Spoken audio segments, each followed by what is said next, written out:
पागल ठहराने वाला मायका वर्सेस होशियार समझने वाला ससुराल। सुबह के समय आरुषि लैपटॉप लेकर बैठी है। टेबल पर प्रॉपर्टी के कागज, बिजनेस मैगजीन, कैलकुलेटर और डायरी भी हैं। आरुषि बिटिया, मैंने तुम्हें प्रॉपर्टी के कागज दिए थे, जरा देख लो। मैं सोच रहा हूँ यही सही है तो सही कीमत में बेच दूं और सारे पैसे तुम्हारे नाम पर एफडी करवा दूंगा। नानू, अगर हम उस 2 एकड़ जमीन पर ऑर्गेनिक फार्मिंग शुरू करें तो 2 साल में इनकम 3 गुना हो सकती है और प्लॉट को अभी बेचने के बजाय किराए पर देना ज्यादा फायदेमंद रहेगा। अरे वाह मेरी बेटी, तू तो मुझसे भी तेज निकली। दरवाजे के पीछे खड़ा मामा और मामी। देख रहे हो, बुढ़ापे में सब कुछ इसी के नाम कर देंगे।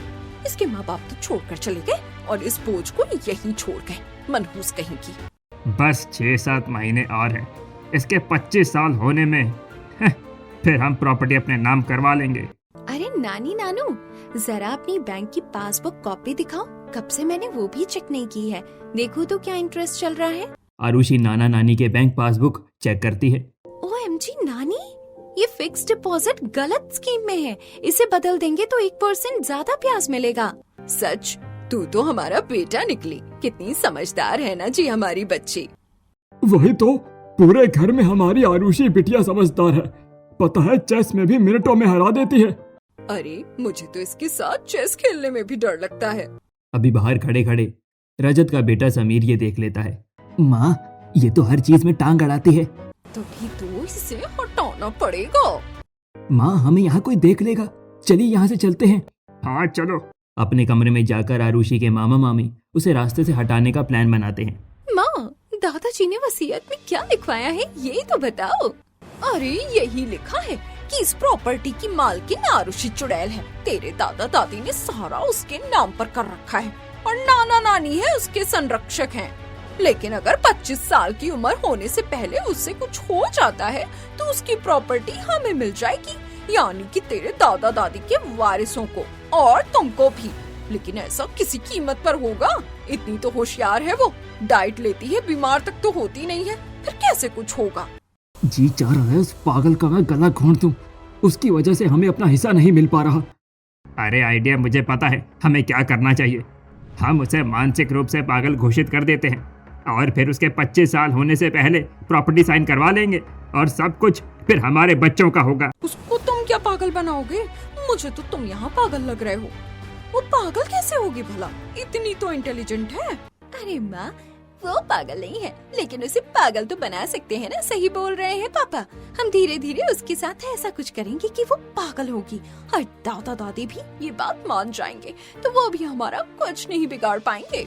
लेकिन ऐसा क्या है, बता तो राधिका। यहाँ पास में आओ सब, दीवारों की भी कान होते हैं।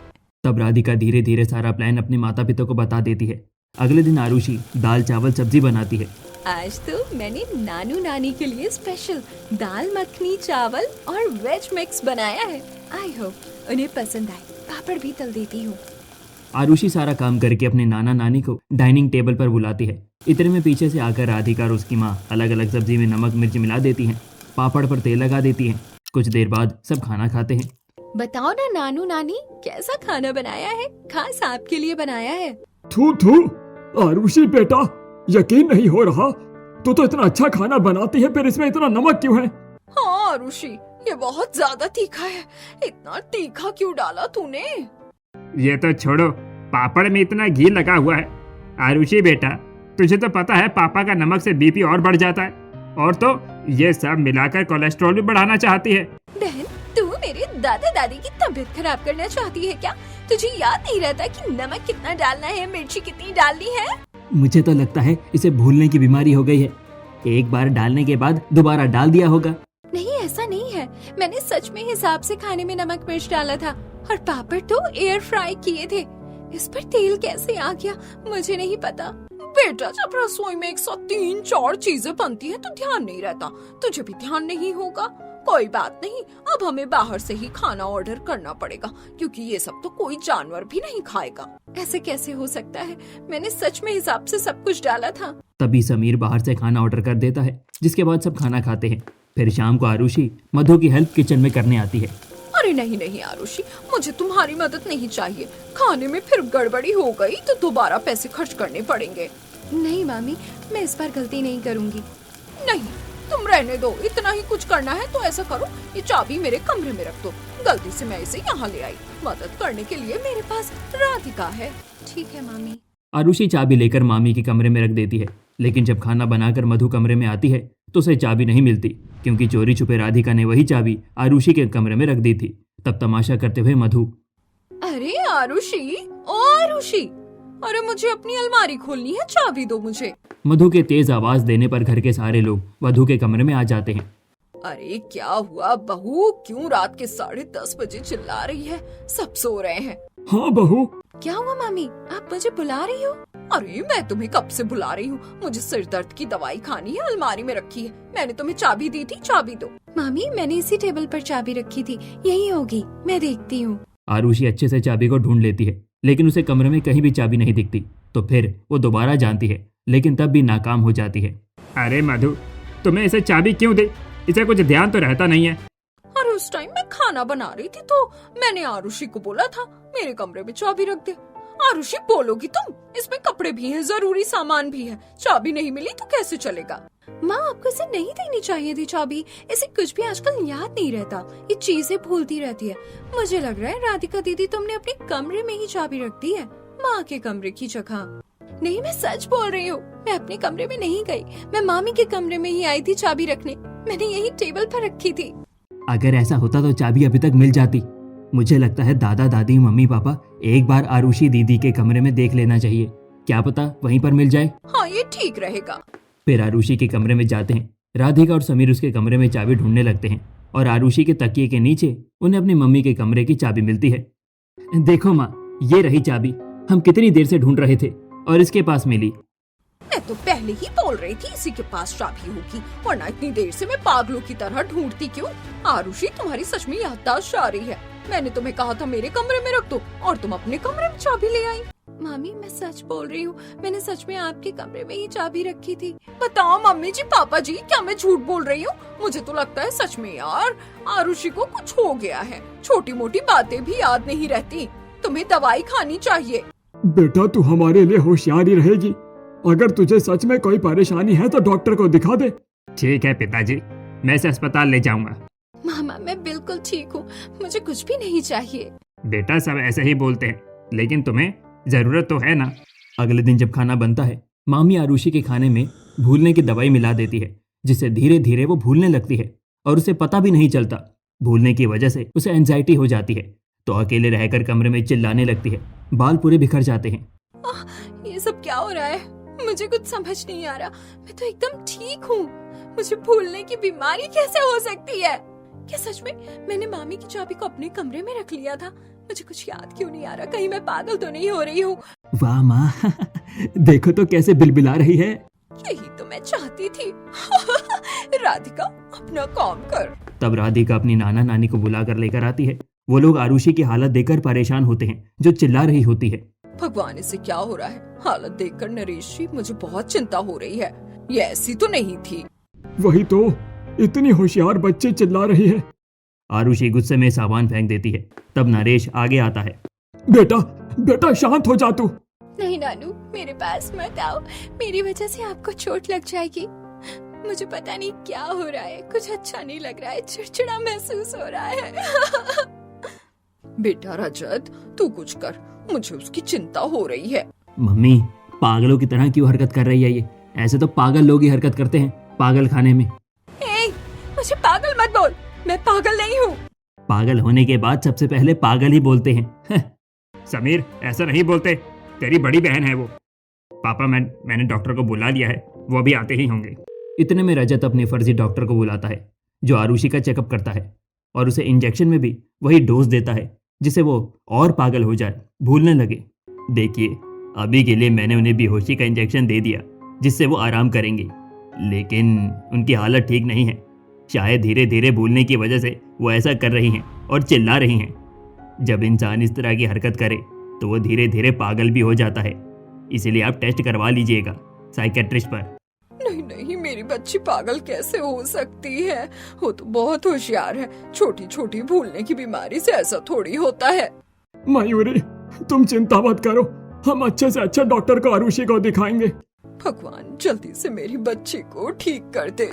रजत बाहर से दवाई के नाम पर उसकी तबीयत खराब करने वाले डोज और इंजेक्शन लाता है और टेस्ट करवाने के नाम पर फर्जी पागल होने का सर्टिफिकेट घर वालों को दिखाता है। बस आरुषि को नहीं तो उसके नाना नानी भी लाचारी तरीके से उसे देखते हैं, उसका ख्याल रखते हैं। एक सुबह, ले बेटा, खाना खाने के बाद डॉक्टर ने कहा है कि ये एंजाइटी की दवा है, इसे ले ले, तुझे शांति मिलेगी। मामी, मुझे कोई दिक्कत नहीं है, मुझे नहीं खानी। आरुषि, तू अपने आप को डॉक्टर समझती है क्या? चल चुपचाप खा। आरुषि बेटा खा ले, हम तुझे इस हालत में नहीं देखना चाहते हैं। नाना नानी की आंखों में आंसू देख मजबूरी में आरुषि गोली खा लेती है। धीरे धीरे 2 महीने बीत जाते हैं और इन 2 महीनों में आरुषि को रजत और मधु गलत दवाई इंजेक्शन देकर उसका मानसिक संतुलन बिगाड़ देते हैं, जिससे वो आज थी रोज आती है और उसे चक्कर वगैरह भी आते हैं।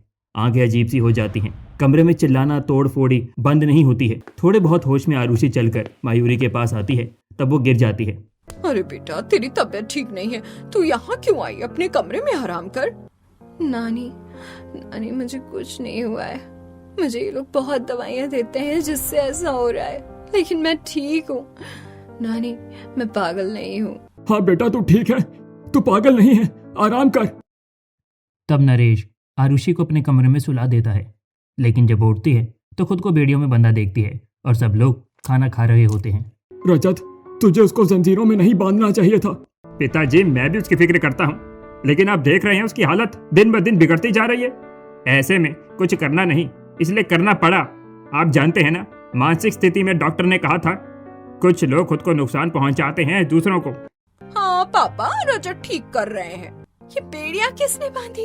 इन लोगों को मैं पागल नजर आती हूँ जो मुझे ऐसे बंधा हुआ रखा है। मैं पागल नहीं हूँ, नहीं हूँ, नहीं हूँ। मुझे खोलना है, मुझे जाना है नानू नानी। इतना कहते ही आरुषि वीडियो को देखकर चीखने चिल्लाने लगती है, अपने बाल नोचती है, मानसिक संतुलन खोकर नाना नानी के कमरे का सामान तोड़ रही है, चद्दर फेंक रही है।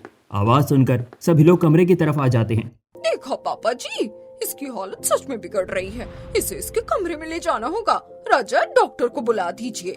तब उसके मामा मामी पकड़कर उसके कमरे में ले जाते हैं और उनके फर्जी डॉक्टर आ जाते हैं और आरुषि का मुंह बांध दिया जाता है हाथ पैर में, ताकि वो हिले ना, और दरवाजा बंद करके उसे शॉक दिया जाता है, जिससे उसे तेज बिजली का झटका लगता है और हालात अधमरी सी हो जाती है। वहीं दरवाजे के बाहर नाना नानी को चिंता होती है।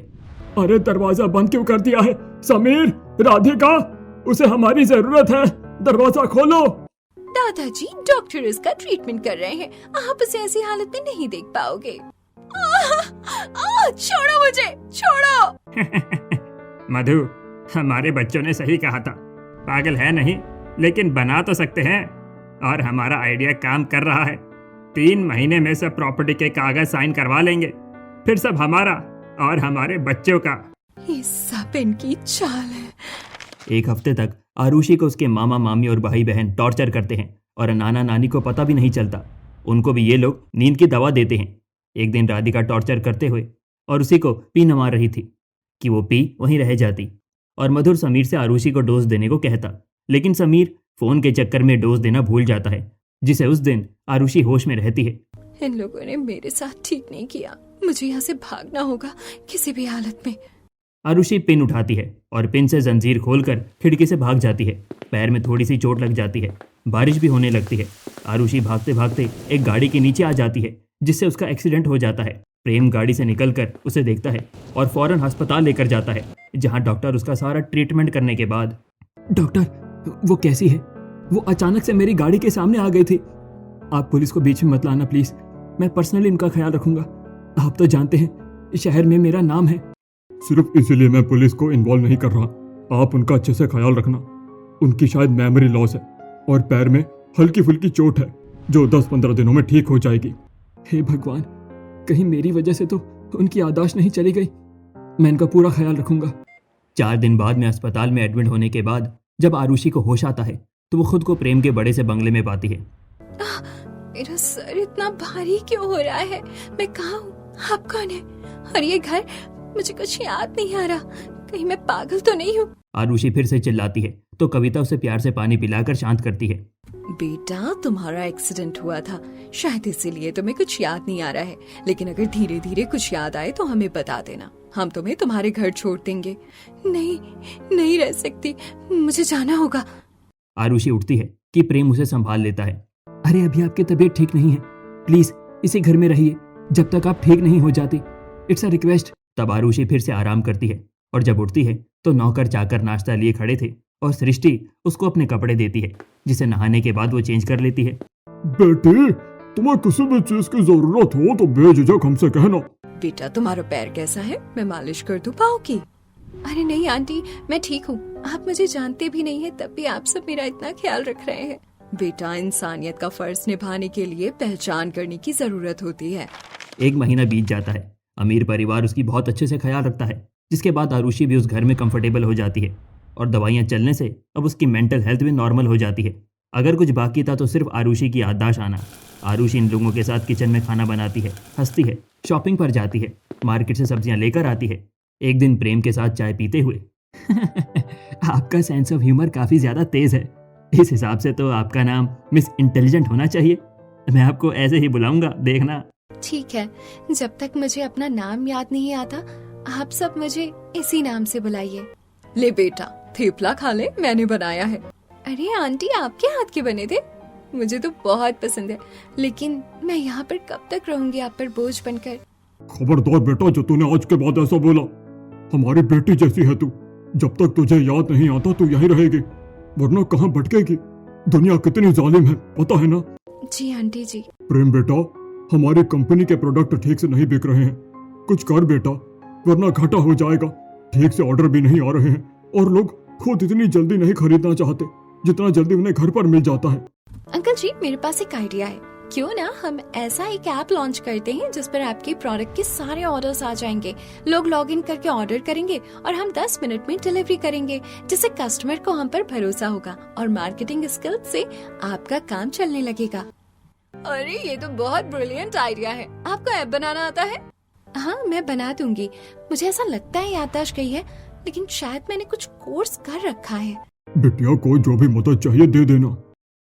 फिर आरुषि 1 हफ्ते में नए ऐप बनाने में दिन रात मेहनत करती है और जब सक्सेसफुली व्यापार ऐप बन जाता है तो हीरा लाल उसे अपनी कंपनी में लॉन्च करता है और भी जगह, जिसे कुछ ही दिनों में 24/7 कई ग्राहकों के उसे ऑर्डर आने लगते हैं और हीरा लाल को काफी प्रॉफिट होता है। इस बात से वो बहुत खुश होता है। वाह बेटा, तुमने वो घर दिखाया जिसकी मुझे उम्मीद भी नहीं थी। तुम बहुत होशियार हो। थैंक यू अंकल जी। ऐसे ही आरुषि अपनी बहादुरी दिखाकर उस अमीर घर में बहुत ज्यादा प्रॉफिट करवाती है। कभी पड़ोसन को डिजिटल ऐप चलाना सिखाती है तो कभी पैसों का ट्रांसफर करना। वहीं घर में छोटी मोटी दिक्कतों में भी वो लाखों का खर्चा बचा लेती है। वहीं आरुषि के नाना नानी बहुत परेशान थे। पता नहीं हमारे बच्चे कहाँ चले गए, उसकी तो तबीयत भी ठीक नहीं है। हे भगवान करे जल्दी से मिल जाए। परेशान तो मैं भी हूँ माँ जी, लेकिन जिस तरीके से उसकी हालत थी और 2 महीने से लापता है, मुश्किल है वो जिंदा भी। खबरदार बहू, ऐसा कुछ मत कहना। अगर मधु सच में वो मर गई होगी तो ऑटोमेटिक सारी प्रॉपर्टी हमारी हो जाएगी। वही तो, चुप रहो, कहीं माँ जी पापा जी को खबर हो जाए। कुछ देर बाद चारों अपने कमरे में। माँ, ज्यादा खुश मत होइए, वो मर गई है, इसका प्रूफ भी तो होना चाहिए होगा, तभी तो प्रॉपर्टी मिलेगी। अरे हाँ, ये तो तू बिल्कुल ठीक बोली है। मतलब अब हमें उसे ढूंढना पड़ेगा। चलो तो पापा के सामने एक्टिंग करेंगे, उसके पोस्टर छपवा देते हैं। हाँ, यही सही रहेगा, लेकिन नहीं भी मिली तो अभी ऑटोमेटिक जायदाद हमारी हुई ना पापा। तुम लोग परेशान मत हो, मैं एक बार वकील से पूछताछ करता हूँ। वहीं आरुषि सृष्टि को पढ़ाई में हेल्प करती है। यार तुम तो बहुत इंटेलिजेंट हो, तुमने तो मेरे सारे क्वेश्चन सॉल्व कर दिए। मुझे स्कॉलरशिप मिलेगी ना? तुम भी पढ़ाई में बहुत अच्छी हो। तभी सामने वाली पड़ोसन सुलोचना कविता के पास आती है। अरे ओ कविता, जरा देख तो, मैं अपने घर में इतना कुछ चलाती भी नहीं हूँ और मेरा बिजली का बिल 4000 आया है, जहाँ 400 आना चाहिए। अब इसमें तुझे मैं क्या बताऊँ, बिजली विभाग वालों को बुलाना पड़ेगा तुझे। बिजली का बिल तो तब पड़ता है जब यूनिट में किसी ने छेड़छाड़ की हो। एक बार मैं आपका मीटर चेक करती हूँ।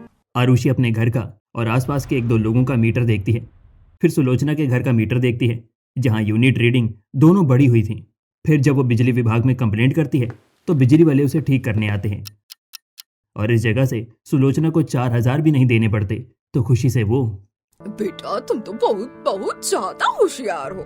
ये चीज तो तुम्हारे घर में भी किसी को पता नहीं थी ना, हमारे घर में, लेकिन तुमने हमारे कितने सारे पैसे बचा लिए। कविता, इतनी इंटेलिजेंट बहू कहाँ से लेकर आई है? अरे तू गलत समझ रही है, ये मेरी बेटी है, बहू नहीं है। हाँ आंटी जी। सुलोचना के जाने के बाद कविता भी एक बहू की नज़र से उसे देखते हुए पसंद करती है और अपने बेटे से भी पूछती है, माँ मैं क्या बताऊँ आपको, मुझे तो ये पसंद है, लेकिन आप जैसा चाहोगे मैं वैसा करूँगा। उनकी मर्जी भी तो पूछिए ना। बेटा जरा इधर आना। हाँ आंटी कहिए। बेटा बुरा मत मानना, पर ये भी मत समझना मैं सुलोचना की वजह से बोल रही हूँ। ये बात तो मेरे दिल में पहले से ही थी। तुम बहुत प्यारी बच्ची हो और मुझे तुम्हारे अतीत से भी कोई फर्क नहीं पड़ता। तुम कहाँ से हो कहाँ से नहीं, मैं खुले दिल से तुम्हें बनाती हूँ अपनी बहू के रूप में। क्या तुम मेरे प्रेम की पत्नी बनोगी? आंटी आप क्या बोल रही हैं? मुझे अपना पास्ट भी याद नहीं है। मैं शादीशुदा हूँ या नहीं, कौन है मेरा परिवार, और आप मुझे अपनाएंगी? बेटा हमें तेरे किसी भी चीज से फर्क नहीं पड़ता। हमने तो तुझे अपनी बेटी मान लिया है। अब तू हमें छोड़कर चली जाएगी तो हमारा दिल भी नहीं लगेगा। हाँ प्लीज आप हमारी भाभी बन जाओ। आपको मेरे भैया पसंद तो है ना? वैसे प्रेम जी बहुत अच्छे हैं, लेकिन मेरा तो कोई नाम नहीं है। आज मैं बहुत खुश हूँ बेटा। तुम मेरे बेटे की पत्नी बनोगी तो लोगों को इंट्रोड्यूस तो करवाना पड़ेगा। तब तक के लिए मैं तुम्हारा नाम पल्लवी रख देती हूँ। ठीक है आंटी। अरे सृष्टि तुम्हारा एग्जाम है ना, तैयारी करो चलो। आरुषि अपनी समझदारी से सृष्टि का एग्जाम क्लियर करवा देती है, जिसके बाद उसे स्कॉलरशिप मिलती है और ऐसे ही पड़ोसियों को कभी लोन के बारे में बताती है जिससे वो किसी गलत फर्जी स्कीम में ना फंसे, तो कभी घर में आए राशन का बिल बना देती है और एक्सेल पर चढ़ा देती है, जिससे घर में पैसों की बचत होती है। किचन का काम मैनेजमेंट करती है, नौकरों का सही टाइम टेबल बनाती है, महंगे फ्रिज को कबाड़े में देने की जगह सर्विस कर पैसे बचाती है और शादी की शॉपिंग भी उस जगह करती है जहाँ ज्यादा डिस्काउंट मिलता है। बेटा तू इतनी होशियार कैसे, मुझे बता। तेरी वजह से मेरी बेटी को स्कॉलरशिप मिली, मेरे पति का बिजनेस डबल हो गया, घर में भी तो पैसे काफी बचाती है, मोहल्ले में भी मशहूर हो गई है तू। मुझे कुछ याद तो नहीं आ रहा, लेकिन जरूर मैं आइंस्टाइन की बेटी होंगी। एक हफ्ते में आरुषि की शादी प्रेम से धूमधाम से हो जाती है। अगले दिन रिसेप्शन होता है जहां आरुषि खुद डेकोरेट कर रही होती है। तभी लाइट चली जाती है और आरुषि ही चेक करने आती है, जिससे बिजली के बॉर्डर पर उसे जोर का झटका लगता है। होश में आने पर इसी दौरान उसे अपनी पुरानी याददाश्त वापस मिल जाती है। मुझे याद आ गया, मेरा नाम आरुषि है। नाना नानी किस हाल में होंगे? बेटा तू ठीक तो है? चल डॉक्टर के पास चल। नहीं, मुझे नाना नानी के पास जाना है। माँ जी, मेरे मामा मामी उनको कुछ भी कर सकते हैं मेरी प्रॉपर्टी के लिए। उन्होंने मेरे साथ बहुत कुछ किया है। धीरे धीरे उन्होंने मुझे पागल कर दिया था। तुम्हें एड्रेस भी याद आ गया होगा, हम सब तुम्हारे साथ चलेंगे, चलो। ससुराल वाले सब आरुषि की मायके जाते हैं और उसे देखते ही सबके पैरों तले जमीन खिसक जाती है। नाना नानी गले लगा लेते हैं। मेरी बच्ची, हम जानते थे तू जिंदा है। तू कहाँ थी बच्चे? हमने तुझे कितना ढूंढा। पता है कितनी जान सूख गई थी तेरे माता पिता के बाद। तू ही तो हमारी सब कुछ है। आपको जानकर हैरानी होगी नानू नानी, मामा मामी ने मुझे बहुत टॉर्चर किया कमरे में। ये लोग मेरे हाथ पैर बांध कर मुझे शॉक लगवाते थे, जिससे मेरा मानसिक संतुलन बिगड़ जाए। और मुझे आपके सामने जो ये दवाई देते थे वो भी याददाश्त भुलाने की, पागल करने की देते थे। इन्होंने मुझे पागल ठहराने में कोई कमी नहीं छोड़ी और इनमें उनके बच्चे भी शामिल हैं। उन्होंने पिन चुप हुई बेड़ियों में बंद कर दिया था। फिर एक दिन थोड़े होश में थी, मैं यहाँ से भाग गई और तब मेरा एक्सीडेंट हो गया। मेरी याददाश्त चली गई तो इन्होंने मुझे संभाला। कुछ दिन पहले ही मेरी शादी हुई है और आज मेरी याददाश्त फौरन आ गई। ये सुनते ही नाना नानी जोर से थप्पड़ मारते हैं रजत और मधु को। तुमने हमारी बच्चे के साथ क्यों किया ये सब? क्यों उसे पागल ठहराया? क्योंकि आपने सारी जायदाद इसके नाम पर कर दी थी। हम भी तो आपके बच्चे हैं, हमें कुछ नहीं मिलना चाहिए?